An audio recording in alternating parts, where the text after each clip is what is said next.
Welcome to our second session of this awesome afternoon of learning and growing. We will now jump into part 2 of the Creating Excellence in Your Revenue Cycle Processes and Procedures. If you missed part 1, it will be available in an archived recording available on this website platform as the MAMES website after that. We are especially grateful to our sponsors for this part 2 session, Allegiance Group, AccuServe, VGM, and ProChant. In our second part of this series today, you will once again be joining an interactive revenue cycle workshop that will take a comprehensive look at workflow processes and procedures from intake and billing through the final collection of receivables. You will receive an overview of front and back office processes with best practice insights from leading industry experts, as well as have the opportunity to participate in the live question and answer portion. Specific questions related to respiratory, general DME, and complex rehab business specialties. So, without further ado, let's welcome back our excellent panel of leaders. Amie Barone with AccuServe, Ronda Buhrmester with VGM, Bruce Gehring with Allegiance Group, Joey Graham with ProChant, and John Stalnaker with AccuServe. And with that, I will hand it over to John. Take it away, John. All right. Hey, thanks, Sarah, for the introductions, and thanks again, MAMES, for allowing us to present this today. Today, we're going to discuss the back office and some of those functions. And today, let's start off with the flow of a DME order in the back office, Joey. Awesome. Thanks, John. Definitely something I'm very passionate about. You know, this, so if you're joining us, and hopefully you attended our first session yesterday where we were talking about the front office, and that's all the pre-delivery stuff, everything you do before you fill the order. And of course, the goal of that whole process was to generate a clean order so that by the time we get here to the back office, now we've got something clean, we can just rock and roll with it, fill it, get it paid. And so for us, and we feel very strongly about this, order confirmation is the first step of the back office. And so, you know, that is a gray area. There are some providers who really, you know, feel that order confirmation is something that the customer service team or the front office team does. Once an order goes out and gets filled, it comes back to the customer service rep who sent it out, they confirm it, and then it moves to the back office. So I guess you can go either way. I really strongly believe, though, unless you've done some of the things I talked about where you've really built some strong processes in that front office and you've really built out some strong documentation and decision support for your team so that, you know, there's very low errors.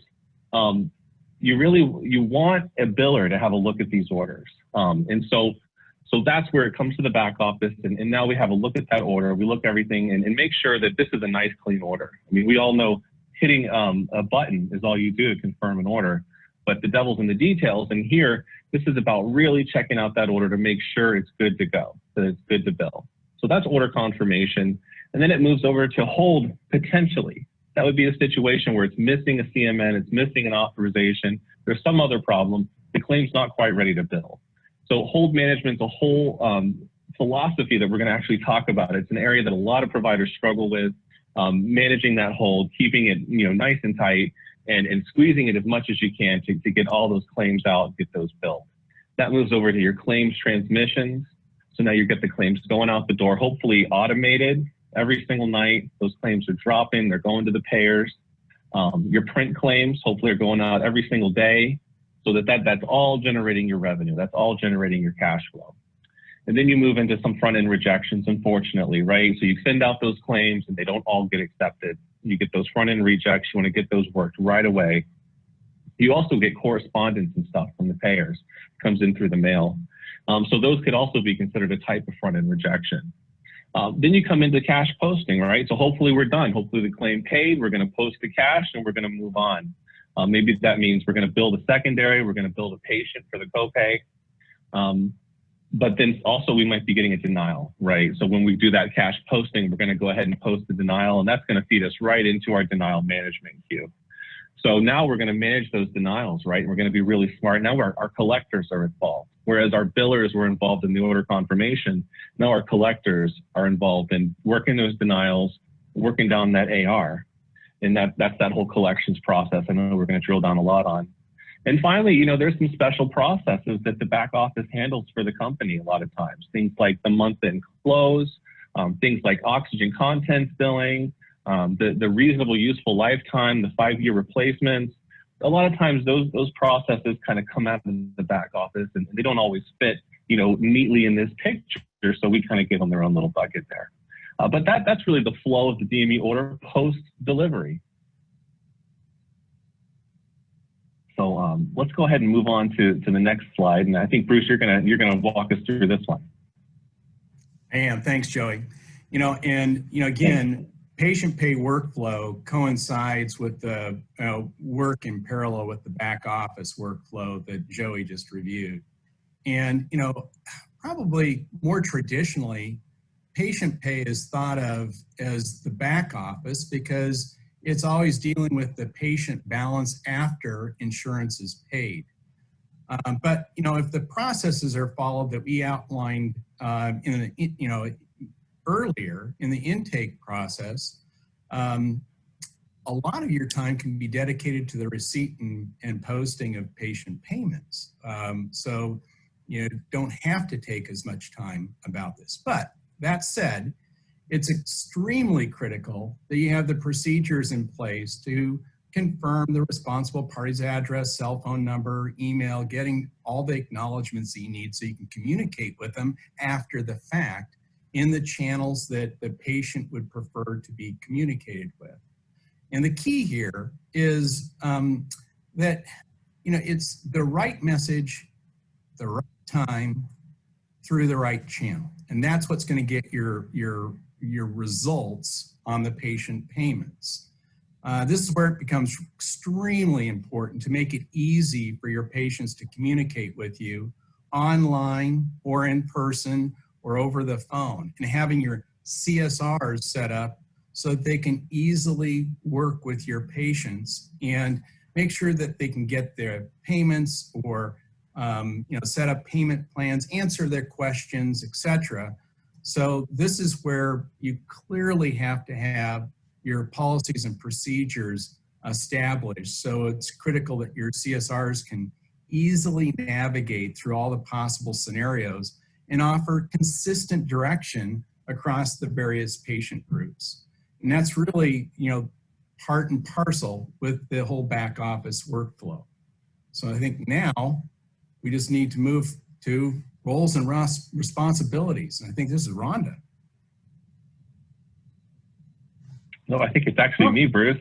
Oh. But certainly Rhonda or Amie and anybody want to jump in, that is certainly. I think there's not a lot to say here, really. When you look at your back office, I think you've really got 3 major groups of employees. You've got your billers, you've got your cash posters, and you've got your collectors, right? And that's really what I see a lot of times is you've got those 3 roles. We actually have another one as well for our transmission team. But essentially the way that works is, your billers are the ones that are doing the order confirmation. So they're kind of that last line of defense before an order drop, before a claim drops and bills to the insurance. Then your billers may manage this, or you may have a separate team to manage those claim transmissions and make sure that all the claims are getting out the door every single day. And also working those front-end rejections that are coming back. Then, of course, you've got your cash posters. That's a critical role in your company. I would say that, your cash posting team will make or break your revenue cycle. And that's for real. I mean, if those people get behind, if those people are being inaccurate in the way that they're applying payments, it will just cause havoc through the rest of your revenue cycle. People are getting incorrect bills. You're chasing down balances that don't exist. I mean, the number one time waster that I know of is when one of my reps sits on the phone for, 45 minutes waiting to talk to Blue Cross, only to find out that a claim is paid, not posted, right? And that happens all day long in our collections department. So having a really stellar cash posting team that is timely and gets that stuff posted, in a quick and accurate manner is so important to the rest of your revenue cycle. And then you get to the back end, you got your collectors, and the collectors are managing your denials, and the collectors are managing your outstanding AR. And of course, you may then, within those different areas, specialize by function, specialize by payer, specialize by product group, depending on the size of your company and your payer and product mix. But, you know, Rhonda and Amie, I wanted to see if you guys had any other ideas for roles and responsibilities on the back office. No, I actually think you've covered it pretty well, Joey, as far as dividing it up into the different groups you have. One thing I would add is just making sure each role is defined, as well as their goals. What are their expectations for those particular roles? You know, and I know we'll discuss that in detail as we move on, but that's an area I feel like is left with an unknown sometimes, and that's why some things can get out of hand. So that's all I really had to add. Yep, I agree. Awesome, All right. thanks. So back to you, John. All right, well, let's, thanks guys for all that. So let's start with the beginning. Let's start with order confirmation. So how do you effectively stay on top of the open orders without having the AR rise day after day? Joey? Sure. You know, I think, like I mentioned before, I really feel strongly that order confirmation is billing. That is billing, if you think about it, right? Because before order confirmation happens, you just have an open order. But the moment you confirm that order, now you have an invoice. You've literally billed it. You've generated AR. And so it's important that we staff that department with billers, not customer service reps. That's so important. You need that last line of defense before that claim drops.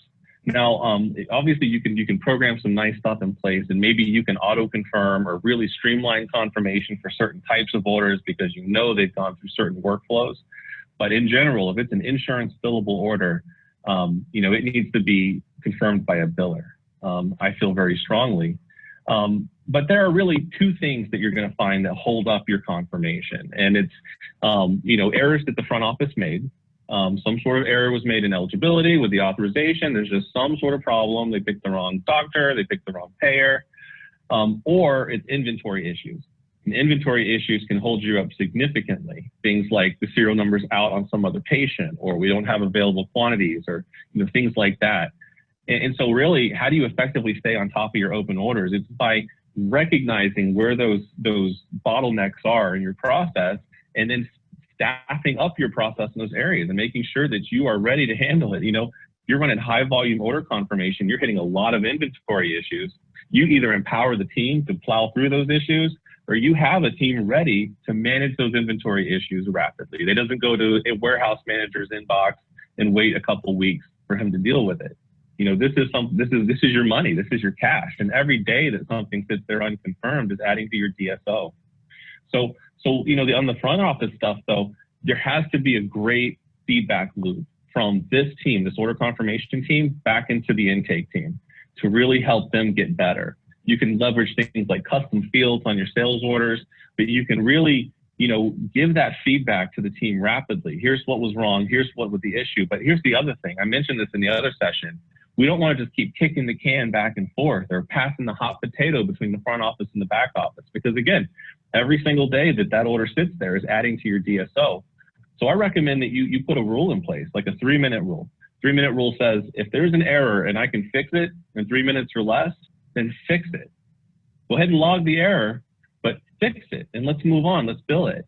Now, if it's some major issue, they really did it wrong, then sure, go ahead and task it back to the rep and have them fix their order. But those are a couple things I would say. Amie, did you have anything you wanted to add to that?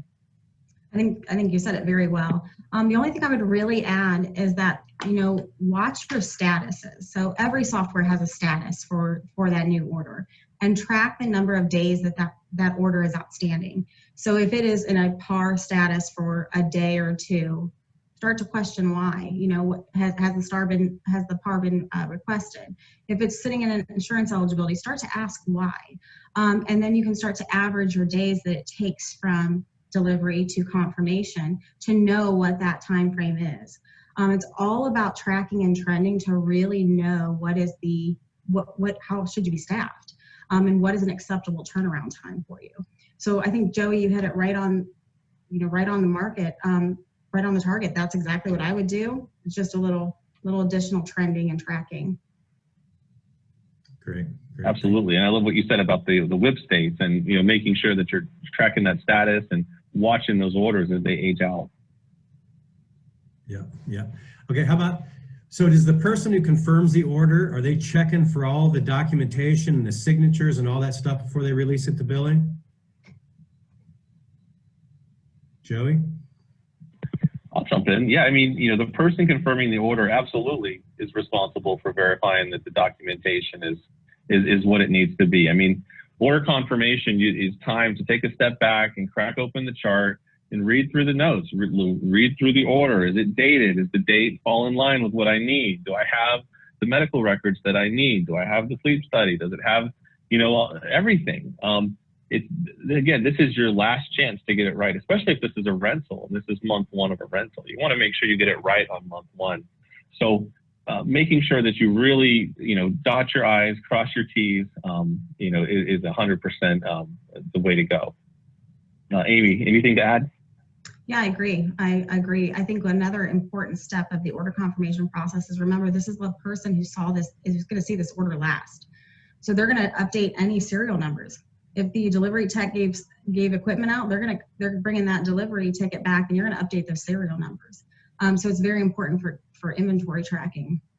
You're also going to be the last person who has that chance at re-verifying that insurance if necessary. If, you know, the equipment was scheduled prior to the beginning of the month or a month previous, and now you're in a new month, you're going to want to check eligibility and ensure that that patient is still qualified for that order and still has that insurance. So I think this last set of eyes is critical, that in many instances, this person is if it's an auction order, is the person who's going to see the CMN, because the CMN may not have come back prior to delivery. So you're going to see additional paperwork, and you have to make sure that that additional paperwork is correct, along with all just the technical issues that you have to watch out for. Was the insurance verified? Is there gender? Is there all these reasons that you don't want to have a front-end rejection? So I think it's very important that that confirmation person is educated on paperwork and system issues. I'll just add to that quickly. Sorry, I just want to add something to that. And I totally agree with what Joey and Amie just said, that it is that last set of eyes on there, but it's also that person that should just be able to scan that documentation and check off, you know, that checklist of things that are needed. They shouldn't be the fixer, right? They're the confirmer, so they shouldn't be the fixer. If there are errors, obviously, like Joey said earlier, track those, and if it's a quick fix, then do that. Otherwise, you know, send it back. But it's not. They're not the fixer of everything that comes through them on their, you know, in front of them. So that's how I see it. Is it should just be that last set of eyes saying yes, everything's here, and sending it on for payment. Great point, Rhonda. Great point. And so, lastly, on order confirmation, does each of the CSRs, do they confirm their own orders? Does one person own that process all the way through? What is the best practice? Joey? I would just, you know, I think I mentioned this earlier. I really feel strongly that the rep who dispensed the order is not the person who confirms the order. Again, there might be certain exceptions where you've got really strong processes and systems in place and you feel really confident. But order confirmation is about quality assurance above everything else. Like I said, it's just, all you do is click a button. So it's not like it's hard, but it is hard though. It's extremely complicated because you have to be an expert in everything that came before this, you know? And that's why you said, does one person, you know, own it?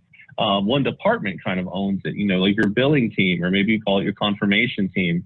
There should be dedicated resources who are responsible for this, absolutely. And they should be separate from the order confirmation, from the intake and the upfront office teams. Amie, anything to add to that, Amie? You know, not really. I totally agree. We typically always see them as separate teams as well. That confirmation team really is an extension of that intake team. It has their back, making sure everything is good to go. And just that second set of eyes. So I agree. I've always seen them separate as well. Okay, great. Yeah. All right. Well, let's move on to hold management. What is there a best practice? What is a general best practice for managing this area of the business? Amie? You know, it's going to sound funny, but it's just consistency. It is just consistently working the reports. If every Monday you run your hold report, then do it every Monday. If you follow back up on Wednesday, then do it on Wednesday. So there's really no magic bullet. It's about consistency. Knowing your process, understanding your payers, understanding the guidelines, understanding what is needed. The softwares really help guide you on why something's on hold. You can also use custom fields that kind of let you know, like maybe, you know, if the system's holding for a CMN, but it's really just the face-to-face, you can put that in your custom fields or wherever you want to use that, also in WIP status. But there's nothing besides consistency and making sure you work it that is the magic bullet, I would say. Joey, what do you think? Yeah. You hit the nail on the head. The hold is a grind. And I think that's why a lot of companies struggle with it. It's something that we're always going to have to deal with. And some companies, I feel like, you know, minimize it significantly. And what I mean is they don't dedicate resources to it. And that's a problem. That's why holds go out of control. So, I mean, just, you know, kind of picture in your mind, has anybody ever been on Google Earth? So when you go to Google Earth, what happens, right? The first thing that happens is it's just a globe. It's like the great big globe. And then as you kind of zoom in on the spot where you want to be, it gets bigger and bigger and bigger. And so when you zoom all the way back out to the Earth level of the hold, what you've got to do is run your hold and your stop by reason and then summarize that. And that's kind of your global view. What are all the reasons why something would go on hold, all the reasons why something would go on stop? And make sure you break out your manual hold reasons and make sure that blank is one of them that you identify and look at. Because blank is one that we come across a whole lot. And now here's what you got to do. You need to assign an owner to every single one of those reasons. Every single one of them. And that's one name. That could be the name of a department manager, or that could be the name of a person who's going to manage a whole bunch of these for you. But one name is responsible for each one of those reasons. And that's going to span your company. You're going to have respiratory department responsible for your compliance holds probably. You might have your documentation team, or maybe your intake people helping with CMNs. Maybe you have a prior authorization team that works that side of the business. Maybe you've centralized all this stuff in your back office. Regardless, you got to go through this exercise. And then you can start to zoom in on those pictures. And now each reason has an owner. And like Amie said, you got to be consistent. Every single week, every single month, we monitor and measure this thing. And we've set up our billing and our workflow system in such a way that these fall into queues based on those owners we just talked about, right? And our system manages these queues for us. And we as leaders monitor the queues, make sure the queues, we watch the turnaround times on the queues. We make sure the queues don't get too big. If they do, we reassign resources. I've been to providers where it'll be hold week and they pull like half the staff to sit and fax CMN all week because they got to blast down that hold as much as possible. And of course I said, guys, we got to fix this. Like we can't just pull half the staff, you know, a couple times a month to do this. Why don't we build out a whole team and make sure that we actually manage this proactively? So I know I said a lot there, but you know, best practices for managing this area is that, you know, defining ownership, assigning ownership, creating these work queues in your billing system, and your workflow system, and then managing them consistently. You know, like Amie said. So Rhonda or Bruce, anything you guys want to add? Sure, I'll add, and I love what you both have just said and the keyword consistency, because I find from the suppliers, the members that I deal with, when they come to me with this problem, it's because it's set out there and nobody's touched it. They haven't made time for it. Well, you have to make the time, like Amie and Joey, you both have said. You know, if you run it on Monday, you work it. You know, you schedule that in your calendar to handle this particular area. So I love what you both have said, and it's important for people to take that away from here. All right, thanks guys. So let's talk about managing the unbilled revenue. So how do you manage that? How do you ensure the claims are released to avoid timely write-offs? Amie? Yeah, we're going to talk about consistency again. But it's important to create a workflow, right? It's important to know your payer's guidelines.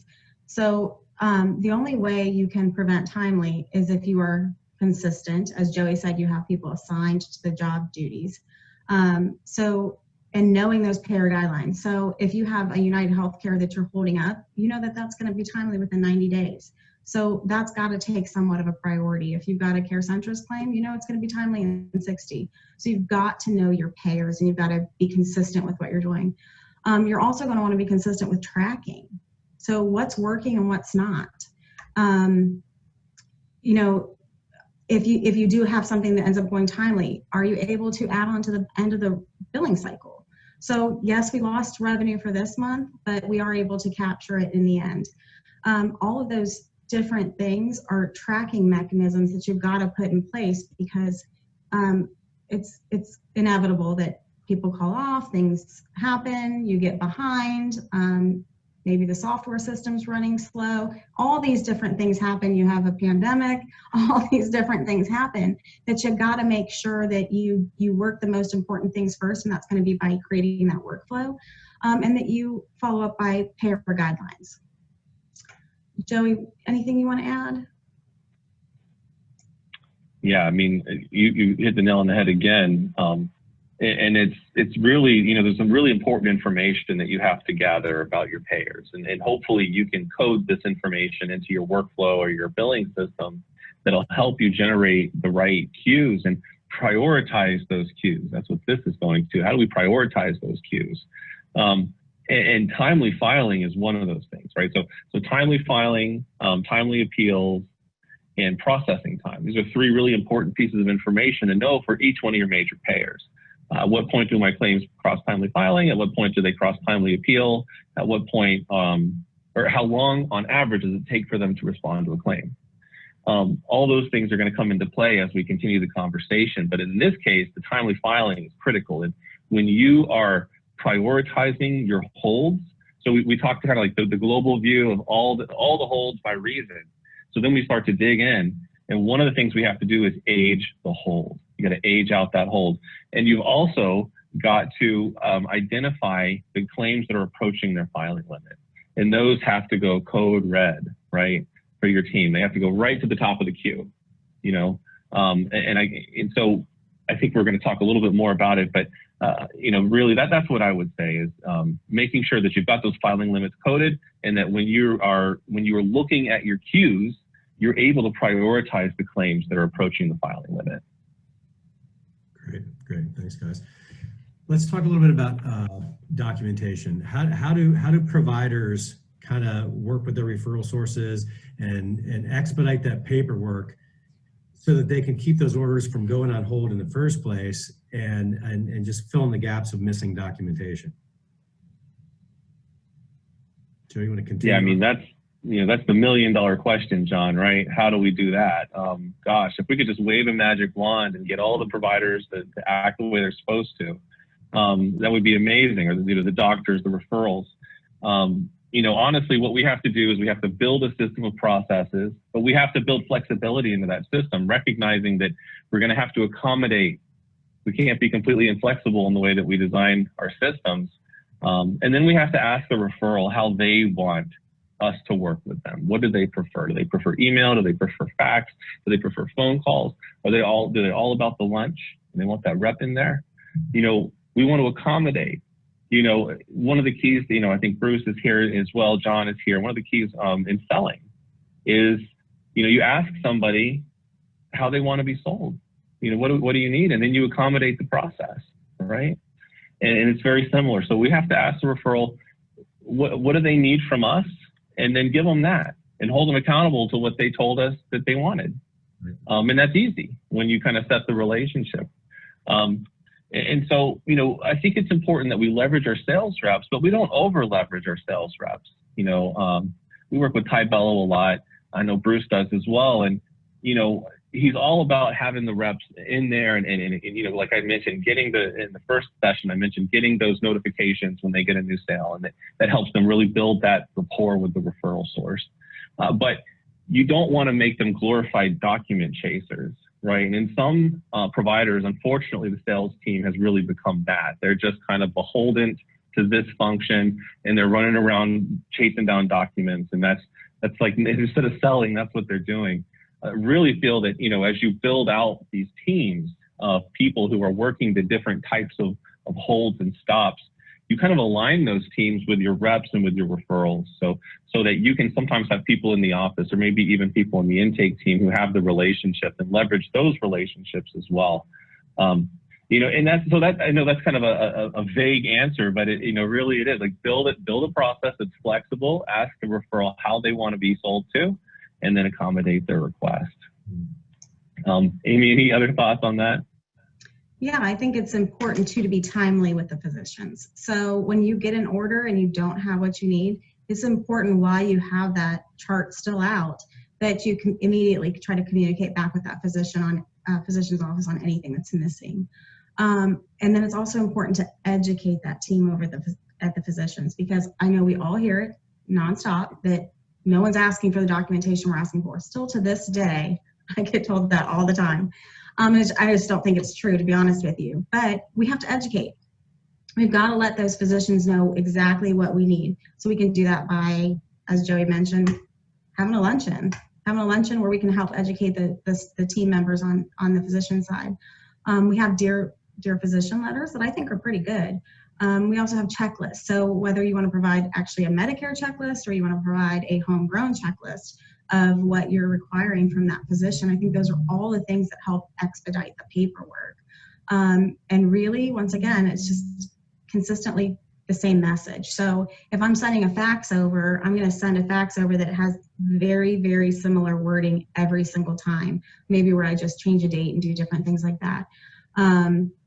But education, communication, and consistency are going to be the keys to getting that documentation back. Excellent. Thanks, guys. I just want to, can I just add something to that too, is part of it is telling those referrals, when you send an order over to us, a new referral or even a repeat, every order should have the documentation to support it when you send it to me. So sending with an order should be the medical records. It should just be an automatic with that flow. It's not just about sending that order, but sending the other supporting documentation or that office visit along with it. If they can get in that mindset on the front end, this should not be a back end issue as far as when we get to this hold management. So hopefully you can get your referrals on board with that. I understand that some can be tougher than others. I hear it when I travel amongst the country, and I hear just what Amie had said, you're the only one asking for it. No, we're not. Everybody needs it, otherwise they're not getting paid, or at some point the money will be recouped. So we all need the same thing. We all have the same guidance that we have to follow for a policy. So don't let the doctors fool you when they say that, and let them know that is the key piece of it, is the medical record. An order is just an order to dispense and submit a claim. We need that key information in there. So when you send me the order, doctor, please send over the medical record. It's going to be a time saver. You know, if I have to go back to your office and call your office or send somebody in, that's taking time away from them or you, doctor, from doing something else, because we're non-revenue generating when we're at your office or calling. So let us help you by saving that time and that phone call or office visit. So I always say time is money. So let us help you on that end. Excellent. All right. So it sounds like the theme is kind of repeatable and consistent. So I'm assuming that in our audience, there's a lot of different software packages being represented. Is there a way globally in all the software packages that you can kind of set something up to ensure that unbilled revenue is released in a timely manner? Amie, you want to field that one? Sure. Absolutely. Every software has some type of workflow. And every software will work with their clients to help make that workflow work for them. So, you know, in Brightree, you've got great reporting, you've got LIPS, you've got tasks, you've got custom fields, you've got all these different things, bona fide, you have current conditions, tasks, many different things. So every software, regardless, you know, might not be perfect, but every software has some type of workflow. And then of course there's workflow outside of softwares that also can be used. So it just depends on, you know, how much effort you want to put into making sure that your unbilled revenue is released timely. Another thing that I would recommend is I would create a timely table. So every payer has a timely from initial submission, from primary EOB date, from denial date, from, you know, time to send a corrected claim, all those different things. So one of the very first things I would do is I would create a timely table. I would incorporate that timely table with my held revenue so that I can immediately catch all of those different plans that are about to hit timely. Joey, you want to add? Sure. No, I think that was really great. You know, it's like you said, every system has some way of measuring the hold, and they all call it different stuff, right? In TIMS, it's called the claim validation. In HDMS, it's called the Unbilled. You know, Brightree says the hold. So there's a lot of different names for this thing that is claims that have not yet billed to my insurance. Essentially, they're on my AR, but they have not yet billed to my insurance companies because there's some problem with them. And so what you have to really do is, you know, the end result is what I talked about at the beginning. It's that the ability to create these queues by reason with ownership and to be able to manage those queues, right? And if you know, you work with your software provider to do the very best you can, and if you find that they're not able to you know, get you all the way, then there's other things you can do. I mean, worst case scenario, you can drop things into Excel and create work queues out of Excel. At least then you can tie filing limits in and make sure that you've got the priorities right.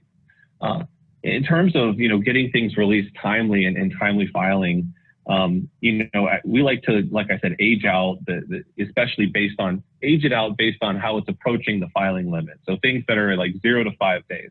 0 to 5 days is a very critical period.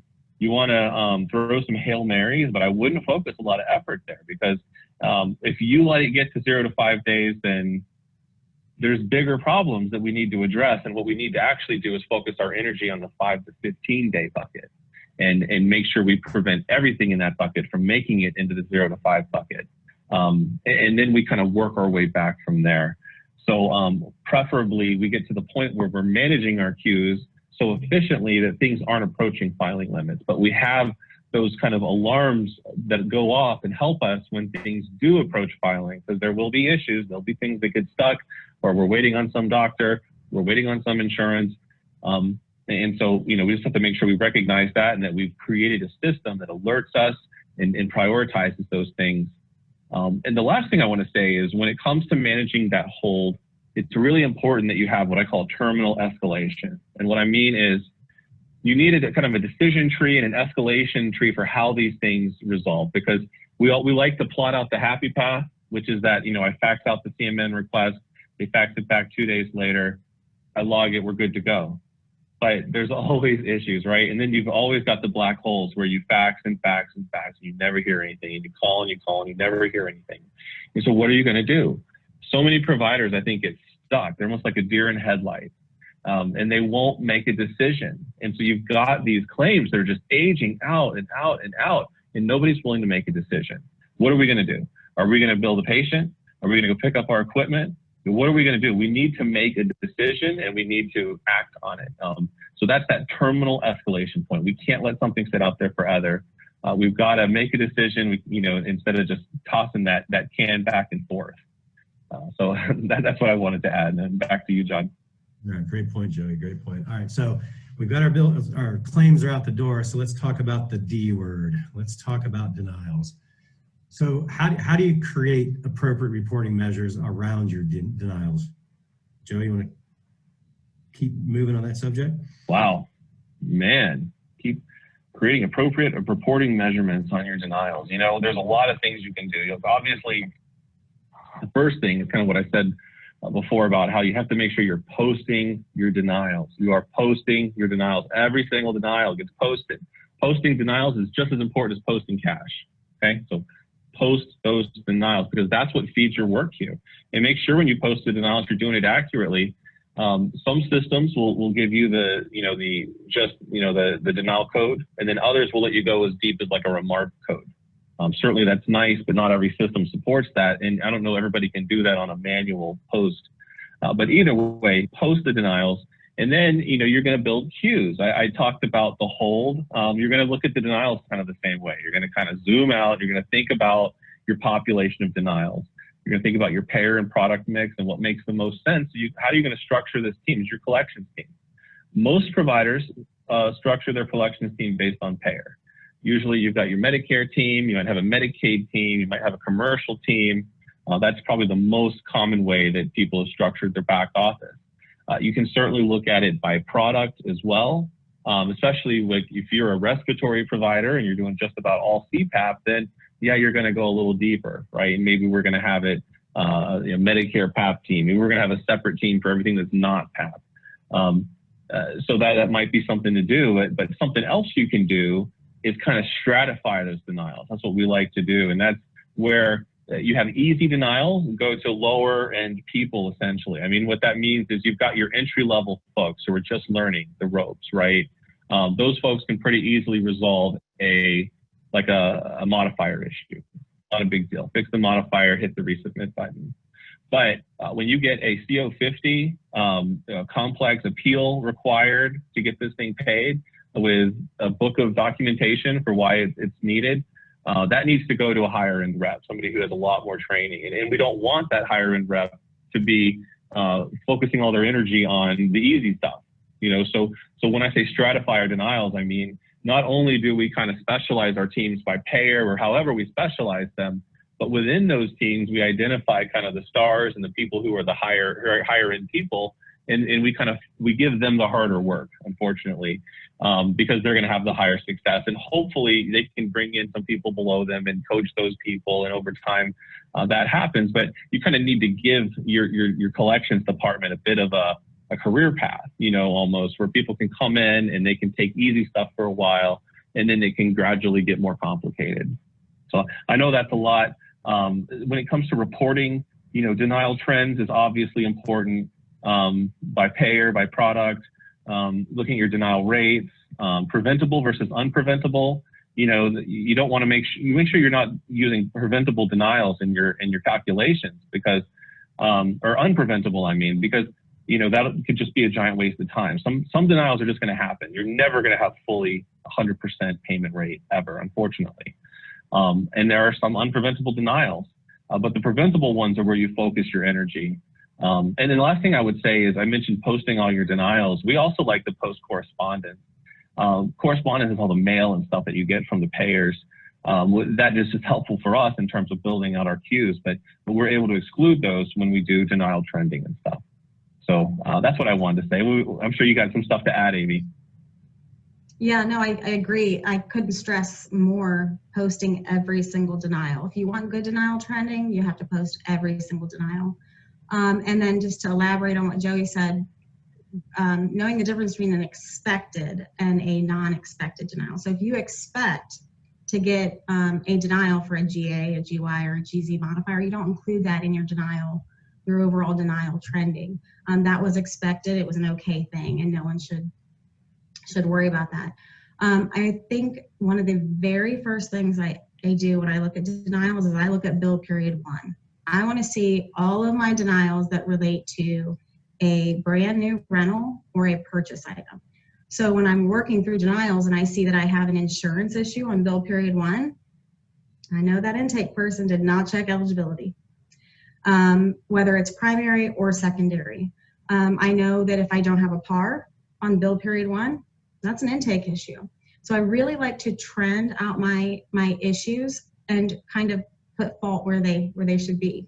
So one of the important things to do is look at who created that sales order and who confirmed those sales orders. So as you're looking at your denial trends week over week, month over month, whatever you need to look at, you look at who created and confirmed that order so that you can go right back to the root cause of the issue and help educate.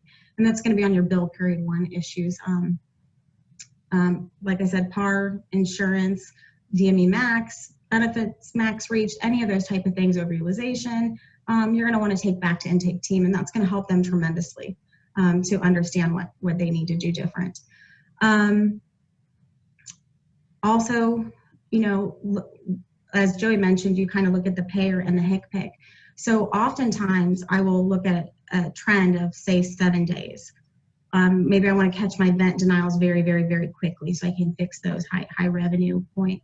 But oftentimes when you're looking at a modifier issue, you don't really notice that it's that big of an issue. You might see 1 or 2 or 3 denials, but as you expand your days and you go back 30 days, 60 days, you now all of a sudden see that you have quite a big issue. And then if you include item IDs in your denial trending, then you can know which exact item IDs you have to fix, because a lot of our clients enter items in randomly all the time. So you could swear to God that KX modifier is on that darn HCPC. Well, it just isn't on that new item that was entered. So you've got this one item causing you a problem, and you're able to go fix that if you include your item IDs. So all of this, by looking back at a period of time, it gives you a lot more trending, although the current denials are going to be important. The other things that you want to look at is, what were the results of working those denials? So were you effective when you worked them? So also then tying back to your collections team when they worked the denial, how effective were they? Rhonda, anything you want to add? Actually, no, I don't. I enjoyed hearing what you two had to comment on, and no, I'd agree with all of that. Very important information. Thank you. Great, guys, great. So how about managed care plans? What's the average days companies are using to start working that AR? Joey?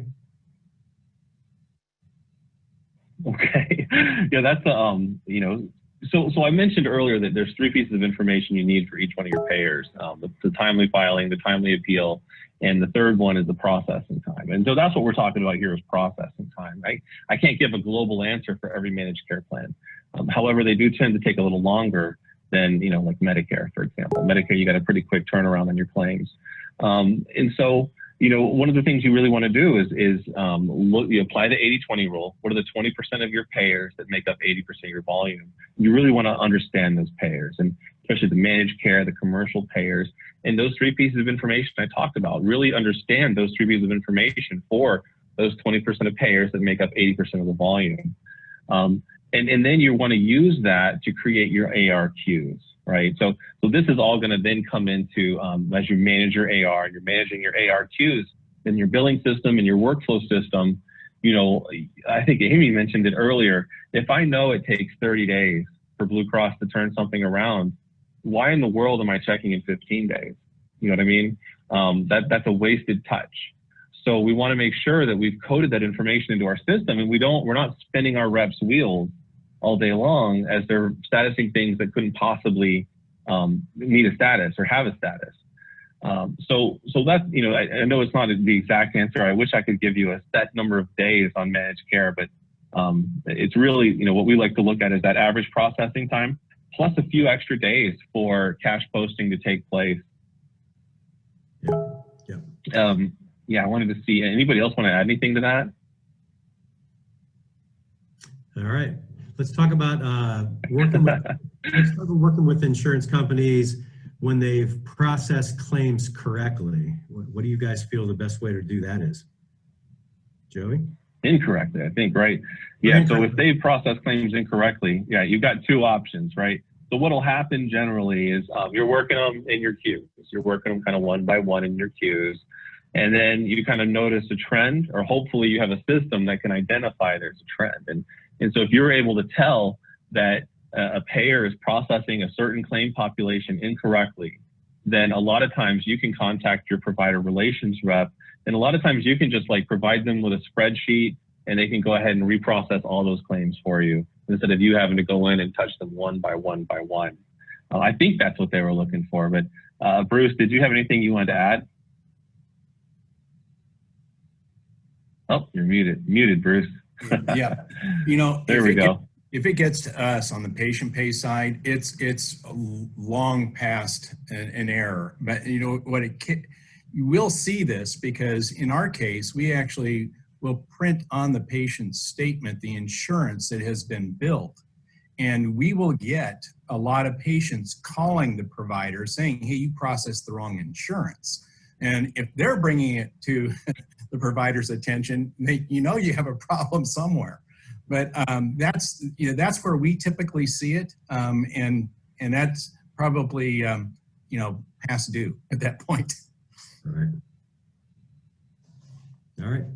Let's talk about prioritizing the AR and use average number of days that you wait to work the AR, and how do you guys prioritize that workflow as it comes in those claims?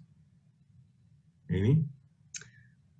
So we work AR many different ways. So we base everything off of what we call an exception. So it's now become an exception that needs to be worked because it's outside of our tolerance to get paid. So we work based on denial, on our average days to post.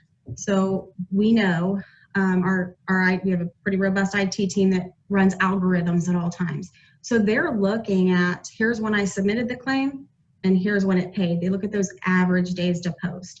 They do that by payer and by HCPCS. So we know if we don't get a payment within 30 days, if our average days to post for in a Blue Cross Blue Shield of North Carolina CPAP is 30 days, and we don't get paid in 30 days, we're queued up in 35 days to work that.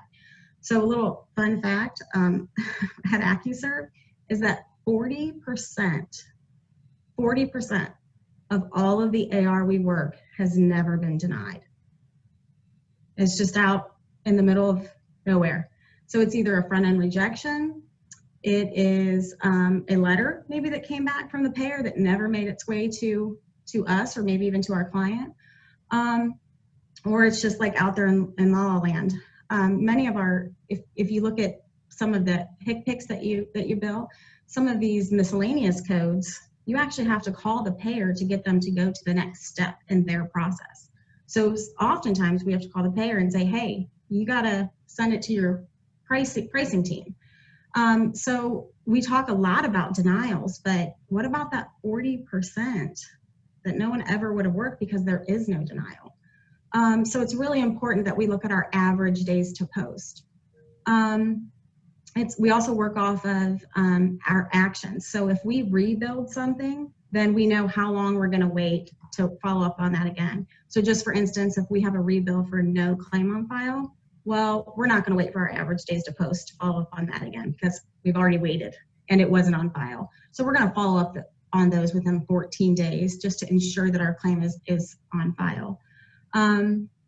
We also pay very close attention to some of the higher end items like your vents, your negative pressure, things like that to ensure that those are getting worked correctly the first time. So we like to queue up our work by high touches. So if an invoice has been touched 3 or more times, that goes to a very high level person that can really help problem solve what's happening with that. And then, like I said, the high dollar with the vents and the negative pressure. So, like I said, exception for us is how we like to work, and that's all both based on denial, average days to post, or worked action codes. Joey, you want to take that? That's some really good stuff, Amy. You know, what you mentioned, the 40%, we call that the unstatused AR. And like you said, it's just this black hole where money falls, and if you don't stay on top of it, you know, it can rapidly age out and end up becoming write-offs. And there's a plethora of reasons, like you said, for why it's out there. But, you know, when it comes to prioritizing these work queues, you've got your denial queues and you got your unstatused AR queues. You know, and then we talked about the pieces of information, the timely filing, the timely appeal. These are all coming into play now. You know, when you're prioritizing your denials, you want to make sure you're using timely appeals, not filing limits. Whenever you're trying to make sure you're approaching timely appeals are being worked rapidly as they close on that appeal date. When you're looking at the unstatused AR, you don't know. It might be denied. It might never have gotten on file. Maybe it was front-end rejection. It never got worked, or the person thought they worked it and marked it worked, but it wasn't worked. That happens a lot. And so you have to look at both on the unstatused AR, the appeal limits and the filing limits, and when you're prioritizing those queues. Also, I love what you said about high to low balance and high touches. Both are extremely important queues and methods of prioritizing the queues and giving, you know, the work that's been touched 3 or more times to the higher end resources to really, you know, have another set of eyes and figure out what's going on, and hopefully provide training to the other resources as to what they did wrong or where they maybe missed the mark. You know, this is a deep topic. Hopefully you can manage it in your billing system. Most of your billing systems have, you know, pretty good workflow capabilities for you to manage your denials and manage your AR. And if not, then there are some external tools. I know, you know, AccuServe and us have those tools, and your clearinghouses have tools as well. You know, ZerMed, Change Healthcare, you know, so even like Remit Data, you know, still out there. So So there are some nice tools to make sure that you kind of get a grip on this part of your business and create intelligent queues and then manage those and prioritize those appropriately. Bruce, anything to add? You guys have summed it up very, very well. All right, great. So let's talk about ways that you can queue up the work for your AR team by a denial remark code, and is there a way that you can trend kind of the action your team member has taken, and was it effective, and how are you guys managing that stuff? Amie? If I am lucky enough to get a remark code, I am so happy.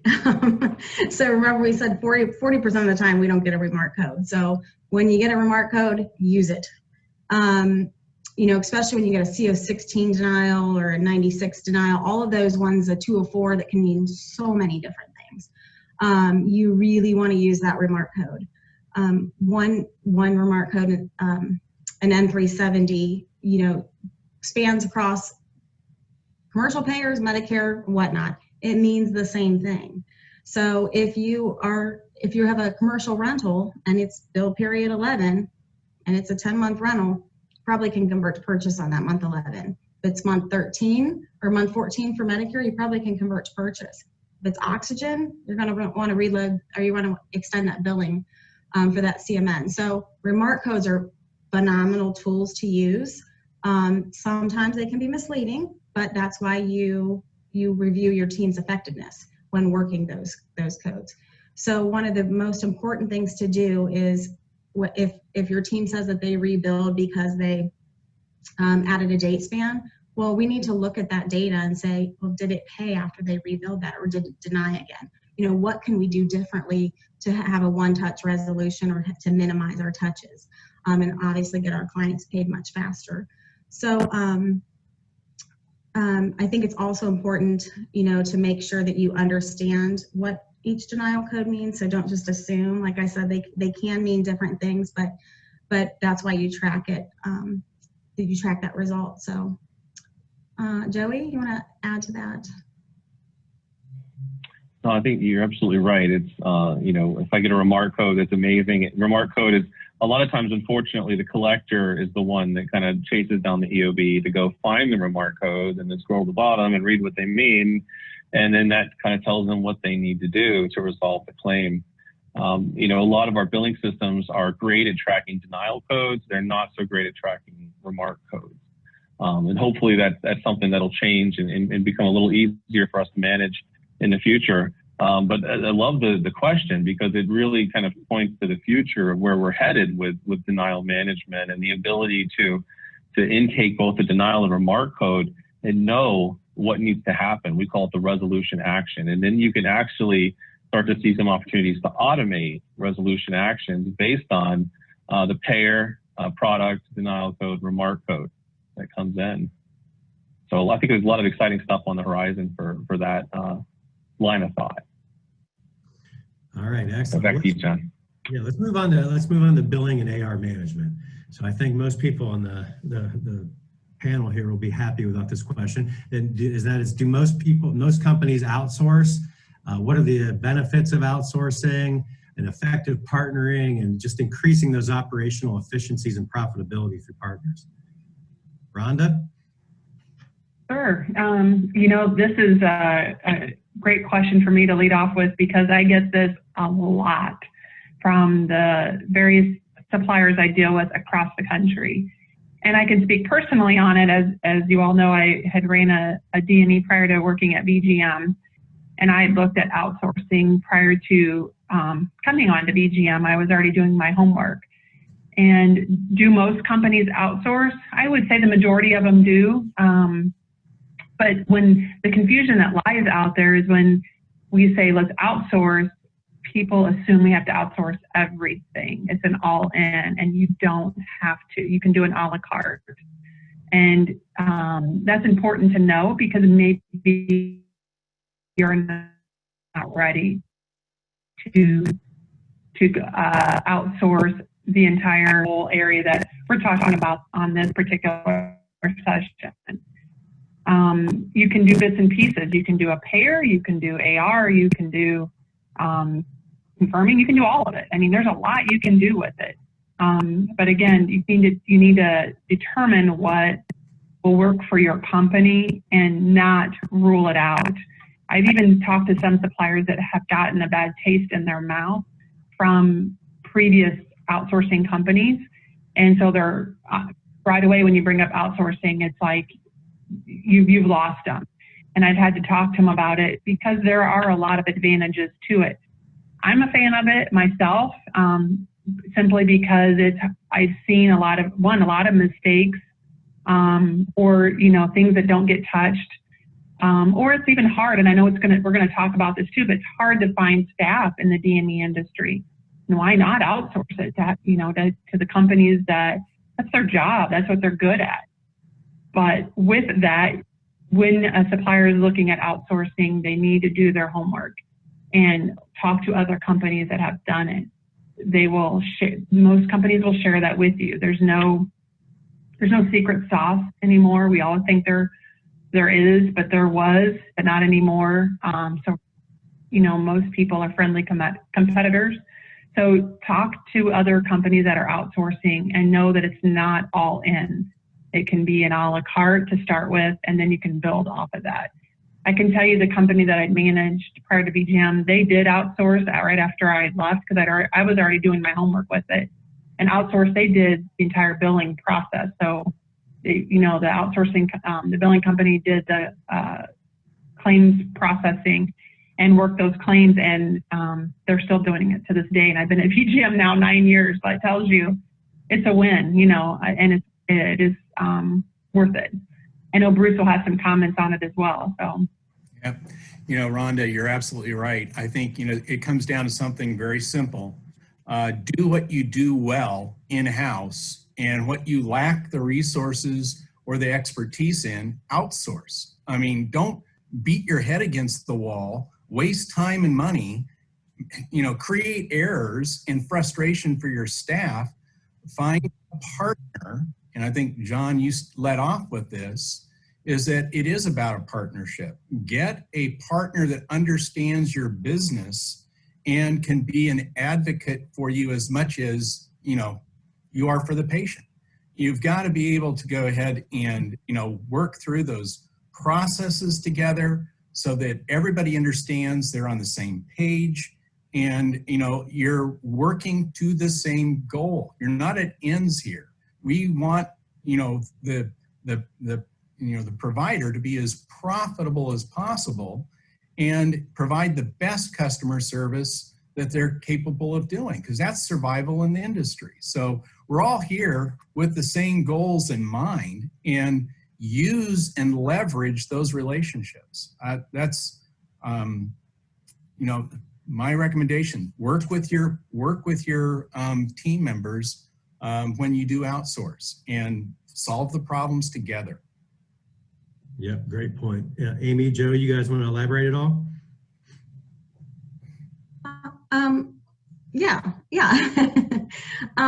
I would add just a couple points that typically when you outsource, a lot of the billing services, they charge on a percent of deposited.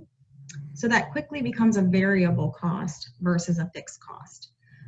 So just, I hate to mention this pandemic because I know we're all over it, but this is a great, a great example of, outsourcing that would actually cost you less. So you still have all your employees that you still have to continue to pay, but when you outsource and you're paying based on a percent of deposited, and that percent of deposited has gone down, well, you're now paying less. So, outsourcing allows you to have those ebbs and flows in your business where you can kind of, do things a little bit differently or not have as much fixed cost. And we always tell our clients, do what you do best. You're great at servicing the patient, getting those orders, bringing in the referrals. Do that. Let us do what we do best. So just a couple things. Joey, anything you want to add? Well, that was really good. I think you know where Amie and I stand in terms of outsourcing. I definitely believe it's the way to go. So there's a lot of benefits. Obviously, you know, the number one pain point we hear is staffing. Providers are really struggling with people. They're struggling with turnover. They're struggling with the learning curve. I mentioned in the earlier session, I had a provider tell me it takes 6 months to get an intake rep up to speed. And then imagine the disruption when somebody quits. So, you know, that's really the number one pain point, I would say, in our industry right now, in terms of why people are looking more and more at outsourcing. But certainly, I think it's the right move. Do what you do best. Everybody has said that, you know, focus on the patient, focus on the referral, and kind of let us do the busy work. Excellent, excellent. All right, how about how do best practices directly impact the cash recovery? The patient invoice workflow, you know, kind of drives the operational efficiencies and profitability. How do they use that in their favor, Bruce? You know, I can't emphasize this enough, but, you know, automation drives efficiency, right? And so those processes that you can automate, you've got to do that. Now, granted, you have to have procedures and processes in place and track it, like Amie said, and, you know, make sure that you've got everything aligned properly with your different work groups, like Joey mentioned. But you've got to be able to go ahead and automate that. So again, go back to the COVID example, Amie, that you brought up. We're in a non-touch type of environment now, and, you know, everybody's accepting technology, so use it. So, you know, from a patient cash flow standpoint, you know, auto pay and getting people to pay online and make it easy for them to do that is, you know, really a first step in getting that cash recovery quickly. And gosh, if you can do it up front, then it's automatic. So you're not having to chase this stuff after the fact anyway. So those, tracking what works is also very, very important. Once you've established that workflow and you're looking at what the results of from that activity and evaluating it, and then making the adjustments as you go, is just going to make the process better and better and better and more profitable. Great point. Great point. So we talked about resources a few times. So what's the best way to find these resources and get them hired? We keep hearing that the pool is getting lower. Any advice on that? Rhonda, you want to start us off? Sure. You know, there's not an easy answer for that either. I wish I had that magical wand that Joey was talking about earlier that we could have to help suppliers out with this. And, you know, I've seen suppliers in the rural areas, you know, like myself, and I was in the middle of a cornfield, and versus even in the larger area, it's hard to find folks that know DME. And if we're talking about just hiring someone as an FTE, that's one thing. But hiring, you know, looking at these companies to outsource, either way, you have to do your homework and you have to do those interviews to see that they fit the role. Just because they have experience doesn't mean that they know what they're doing. I find that a lot of times with experience comes a lot of baggage. And so it's important to do your own interviews. And, you know, I've come across the good and the bad as well. And yeah, you've got to learn to adapt and learn to know what's going to fit for your company. So anything you want to add, Bruce? You know, I'll add one thing, because in recruiting, you know, you always have to have your eye out for talent. And, you know, you can't wait to fill a vacancy. And so one of the things that, you know, a simple thing of carrying your business cards with you, so when somebody you run across or you're engaged with is doing a good job for you, and you feel like there's a good fit there for your organization, you may not have a position available now, but please, you know, reach out to them so you can establish that connection, so that at some point something changes with them and maybe they're calling you for a job.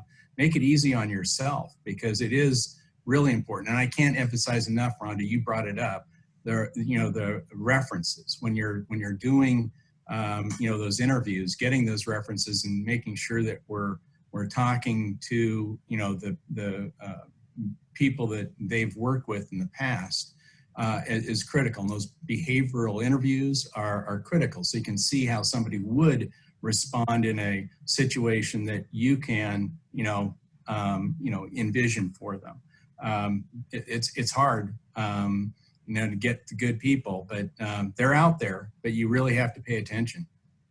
Hey, John, I'd like to add kind of to what they're saying. So, with everyone working at home now, our pool's kind of opened up. Should have opened up for almost all of us with the work at home strategy that everyone has. So about 3 years ago, AccuServe created a work at home strategy, and we call it Office in a Box. So we actually, and I can talk about this probably all day, because we have about 100 employees across the United States.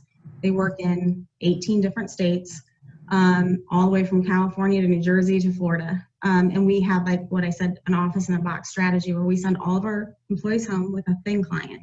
That thin client does not allow them to print or to save anything to their hard drive. So, and everything is trackable. So we actually can view their screens real time.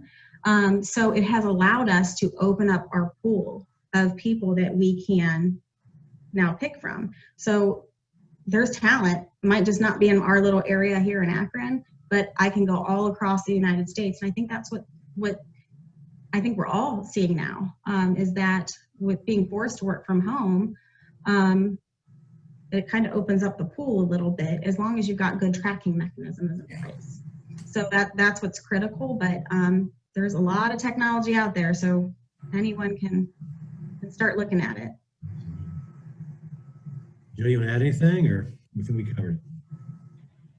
I would just mention that we found a lot of success in developing talent, as opposed to trying to find DME people. That's probably our most successful. Our highest performing people are people that we got them in as a brand new college graduate and kind of trained them from scratch, and we're able to kind of develop them. So I've talked earlier, and especially in the session, about building out the rules into your system, building out a robust set of documentation for your team that allows you to bring in people, and they have a lot less of a difficulty getting up to speed on your processes and procedures. So that's all I would say. Don't underestimate the new hires and your ability to develop great talent. Find somebody who's a great cultural fit in your company, and then you can kind of develop the DME talent in them. Yeah, we've seen that at AccuServe as well, so thanks for that, Joey. All right, so let's talk about over 90. Is there an industry average for insurance payers, for patient pay? What do we use as our benchmark? What are we seeing? Joey, you want to start us off? I can, in terms of what we see with insurance pay, we see a lot of numbers with insurance pay. I can tell you our very best clients are in the less than 15% club, and that's not many. That's tough to get into the less than 15% club. And it bounces around a lot. We like to keep our clients between about 15 and 20%. That's what we consider healthy. When we get new clients, though, I mean, they generally come to us in pretty bad shape, and they might be in 40, 50+%, 90 plus AR. And so then it's about incrementally targeting it down and working towards those benchmarks. Let's get it down to 25%. Now let's get it down to 20%. Now let's get it down to 15%. But it's almost like popcorn. It's going to keep popping up and down. You've really got to manage it tightly. There's going to be different things that happen, different issues that pop up, and your ability to proactively identify those issues and address them is going to directly impact your ability to keep that 90+ balance low like you want. Amie, anything to add to that? I agree with what you said. I would tend to think that our industry average is probably around 30%, which is very high. But I can tell you, as Joey said, most of the clients that we have coming to us are, way above that. So I think probably the industry average is around 30%, and I would agree that around 15% over 90 is where that's the highest we like to see our clients. I know I'll start really digging in if it's 1% over that 15. So with my team members, so 15% I think is a good goal. Obviously, as low as you can go. And I think it also depends on your payer mix. So if you've got a lot of Medicaids that pay within 2 weeks, lots of times you can have a percentage over 90 that's going to be much lower. you also have to take into account what's sitting on that over 90. So do you have contracting issues? Do you have state funding issues? So are you in Illinois where they just don't pay you until you get a comp controller involved? All those different things you kind of have to take into account. So you can look at a number and say, oh my gosh, it's horrible. But you got to take in context what's that number makes up. So, you know, really digging in and seeing what that number makes up is critical. But I would definitely shoot for a goal of 15% or below. Bruce, you want to talk about the patient pay? Yeah. Patient pay is a little bit different than that, John. You know, because we still see in the industry on the patient pay side, there is, you know, a lot of people that come to us that still have 50% of their AR over 90. And so that's really, you know, there's a lot of issues around that we have to tackle. Like Joey, you said, you have to look at process, and then you have to look at benchmarking, and then just work on those you know, those critical things that are going to bring that aging down. And you know, the first and foremost is doing auto pay and getting people to pay, you know, and get those guarantees, because that's the critical thing. When people do that, we have customers that are in that 90 percentile that are getting great, you know, patient recovery. But if you don't pay attention to the front end, you're always going to be struggling with patient pay, because you're just chasing a ghost a lot of times. And so you really have to look at it. I mean, I think still, even when you have processes in place, it's not uncommon to see 40% of your AR over 90, and you're trying to work on that, getting it down to like 30 and 20 and, you know, eventually 10. But it's still, you're never going to get 100%, but it's certainly a challenge.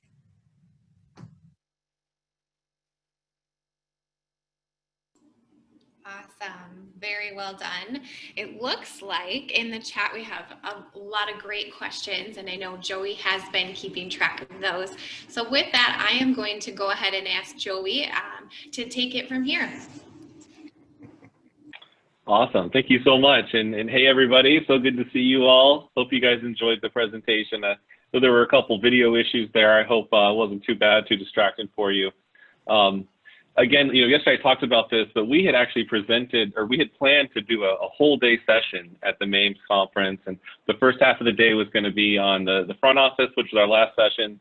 And now this second is going to be the back office. That was going to be the second half of the day. So we tried to you know, boil that down into a panel format, as you can see. But one thing that's interesting, I didn't mention yesterday, is that all the questions were sourced from you guys. So we didn't actually, none of us put in those questions on this panel. We actually put out a survey to the group, and you may have seen it. We got a lot of responses to it, and we kind of went through and found some great questions. And so those are the questions you heard. Those questions all came from providers. It was we didn't do any of that. So, but like Sarah said, we got a bunch of questions. And so, you know, I put it in the chat. Hopefully you guys are seeing that. And please type in there if you've got anything to add. As we kind of go through what's in there, though, you know, I'll just kind of run through a couple of these questions. Anyone on the panel wants to jump in, please do. The first question we got is, how do you minimize inventory issues, especially in order confirmation? And that's a great question. Does anybody want to tackle that one? Well, I'll say one thing, though, before we just word that, what you guys think about who might want to answer. Some people have created overly burdensome inventory management policies, and it might be time to revisit some of those if you're having a lot of issues getting orders confirmed due to inventory issues. So remember, I said in the first session, when you did your accreditation, you're holding yourself accountable to the policies you wrote for yourself. So if you wrote a policy that said something like, if something has a serial number, we're gonna track it as a serialized asset, even if it's something like a nebulizer. You know, I would consider that overly burdensome to track serial numbers on nebulizers. So, you know, you want to, and maybe not for you, but you want to think about that. Have we kind of gone overboard at all in our requirements for what is going to be serialized, what's going to be lotted? But anybody, you want to jump in there and add anything to that? You know, I don't really have anything to add, Joey. I think you're 100% right. If that's a question, I would say it's because your system's set up too stringent. Right. The other thing you can do is if you're using WIP states or whatever workflow you're using, you can start to track which inventory items are giving you those headaches, and then decide what you want to do from there. But I don't see a lot of inventory issues with quantities, that much. Yeah, it's a pretty older problem. Go ahead, Rhonda. I was just going to add what to your point, Joey, was what I saw when I was a supplier was the issues with inventory seem to stem around the serial numbers. And so again, it's going back and looking like, just like you had said, we had to look at our policies to see what we could revise and change that if we could. But and also keeping up with your confirmations. I mean, that can be part of it too, because I know some equipment goes in and out really quickly. So if it's a capped rental item that, it's going to be constantly out on a patient. So maybe that's an issue for you. But like Amie said, track it, track those issues and see where it's stemming from. It's a good point. So. And just a reminder to everyone, keep those questions coming. We have about 10 or so, just under 10 minutes left. Perfect. So the next question we got says, what's the expected turnaround time on order confirmation? So an order has been delivered. What's your expectation for that order to be filled? Amie, anything pop in your mind when you hear that? Yeah, we like to have ours confirmed within 48 hours. So that's the goal we've given to our team. Obviously, we love to stay under that, but our goal is always a 48-hour turnaround. We do have clients that give us a 24-hour turnaround. So 48 max, but we can always, do better. That's what I hear for an industry standard. It seems like it is, the expectation is a 48-hour turnaround time. So yeah, I think we're all on the same page there. Yep, exactly. So we're on that same page as well. 48 hours is what we target, but of course we try to do it as good as we can, right? And less than that is certainly nice. Somebody had put in 24 hours. So that's a great thing to target, certainly. Within one business day, you get those things confirmed. The next question was, who runs the hold report for most companies? And what I wanted to say to that one is, I mentioned earlier when I talked about the hold, I said that you need to assign ownership to each one of the reasons, and that it should actually live in your workflow in queues. There should be workflow queues for each reason with ownership tied to it. And that should be out there. I mean, it should be something that anybody can access at any time of the day, any day. And so the system runs the report, but the people manage the queues, and the report basically feeds the queues. It's sort of where you want to get. Otherwise, I would put it on that owner. Like we said before, you make that owner, this person is going to own the compliance hold, and that's your head of respiratory therapy. Then, maybe every Monday they have to run it. It's on them to run it. It's on the owner to run it. They have that ownership of it. So, but anything you want to add, Amie or Rhonda or anyone else? All right, good. What's a reasonable denial percentage or KPI?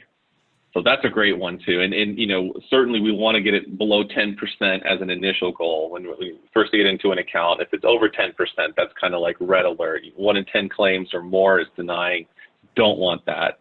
Certainly, we want to try and get that down to, 5% or so, 5-6%. I think Rhonda had put in 6%, and I agree with that as well. But Amie, I'm curious what you guys are seeing on your side. I would 100% agree with 5 to 6%. And then measuring what those denials are. So if they're expected denials and things like that, you're not going to include in that 5 to 6% your Humana 131 denials, or you got to look very closely at your CO22s that are for wrong payers when they're crossing over and things like that. So a lot of those are not at fault because they're the state Medicaid's crossing, Medicare's crossing the state Medicare versus state Medicaid versus the HMO. So a lot of those things are not at the fault of the provider, and you've got to take all of those things into consideration when you're looking at that denial percentage. Yeah, exactly. That's a good point. This is not counting those expected denials and all the CO45s that you get with almost every single payment. We're not counting that stuff. This is just the unexpected stuff. So how do you measure the effectiveness of your team who's working denials? think that's a great question too. And, you know, there's a lot of things you can look at. Certainly the collection rate of the collector. If you have a system that can calculate that for you, and that's a great thing to track. If you're able to, who worked which invoice and did that invoice pay, and I'm able to look back 45 or 60 days and see from my collector those invoices they touched, did they get paid, and what's the collector's collections rate, not just my company's collections rate. We also like to watch, you know, production and quality. Those are two great leading indicators. Production and quality means the number of claims that are being worked, and then the quality of that work. You know, you have to have a manager or some kind of QA person reviewing some small sample of the work that's been done to see the quality of that work and is it up to snuff. So those two I like to see as leading indicators. They tell me if there's going to be a problem with my collection rate, but that collection rate is kind of the ultimate lagging indicator for how effective is my team. But Amie, I know you guys have got some great stuff for that. So I'm sure you want to add something. Yeah, well, very similar. We measure all of our team members by collector efficiency ratings. So we measure their revenue generating touches. So if they rebuild something, they keyed it, they appealed it, sent a reconsideration, redetermination, whatnot. We measure the results of that touch. So we know whether that person who did that action got the claim paid, or did it deny again, or did somebody after them touch it? So we've got some pretty robust reporting, and that's how we actually incentivize our team members based on their revenue, or excuse me, their paid percentage. So we look at revenue touches and we get a paid percentage of that. So if somebody worked 500 invoices, how much of that paid? We also look though at non-revenue touches and what do those look like? So we got to focus on the write-offs, the credit adjusts. I know write-off allowables. Sometimes people code things in there, and really that's like a system issue. So you really shouldn't see somebody's name in there taking a write-off allowable. So we measure all of those things to come up with a collector's efficiency rating. And like I said, that's how we give incentive programs and do employee reviews. I love that. Anything to add, Rhonda? Okay, good. Well, so I know we've only got about a couple minutes left here, and I think this is a great question for John and Bruce. So somebody wrote, speaking of outsourcing, what do you guys feel are key measurements to move to outsourcing? So what do you guys see, like when does it really make sense for a provider to say, it's time for me to look at outsourcing? John, do you want to start with that one? Absolutely. What we think you should look at is the AR starting to slip, like the leading indicators, like you said, is the cash still coming in consistently? Is it not? Do I have a lot of job openings out there that I can't fill a position? Do I have, am I seeing anything not hitting tolerances that have something to do with, I'm just not getting this pile of work done?